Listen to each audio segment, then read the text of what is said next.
we will be looking at the volume of a pyramid. So in the volume of a pyramid, it looks similar to the volume of a prism. If we're looking back at the formula for a volume of prisms, it's V equals capital B times H. Comparing to the formula for the volume of a pyramid, you can see that it's pretty much the same, except that there's a third in the front. So we will be adding or dividing our capital B times H formula by 3 to get the volume of the pyramid. Notice that in our diagram we have a height just to get, like the same thing in the prisms, we're looking at the vertical height. Sometimes you'll be given the slant height, which we labeled as L. And in a couple of examples we will go over how to use the slant height. But we mainly want to get our vertical height. So this is the vertical height.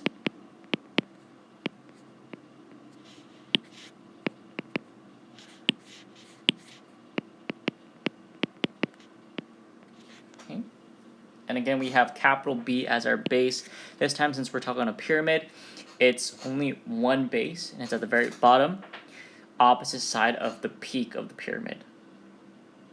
Okay, so we'll look at these problems and try to figure out the volume. So first, again, we're going to try to figure out the capital B, which is the base area of our pyramid.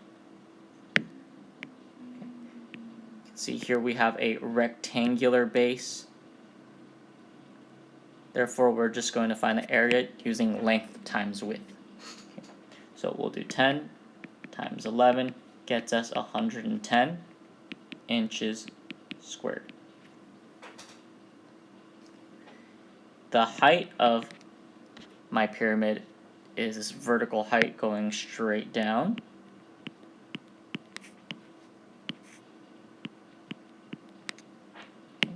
And that would be a height of 16 inches.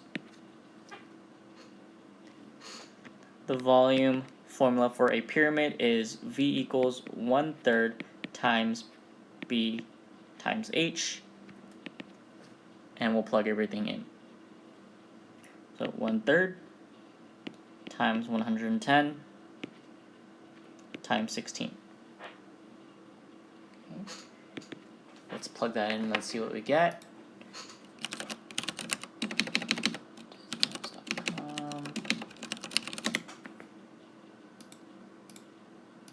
And let's see if we get a decimal. So I'm going to do 110 times 16, and I'll divide it by 3. Okay, so we do get a decimal, which is okay.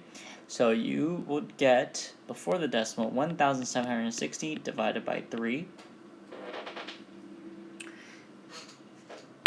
And that will be approximately 586.67 inches cubed.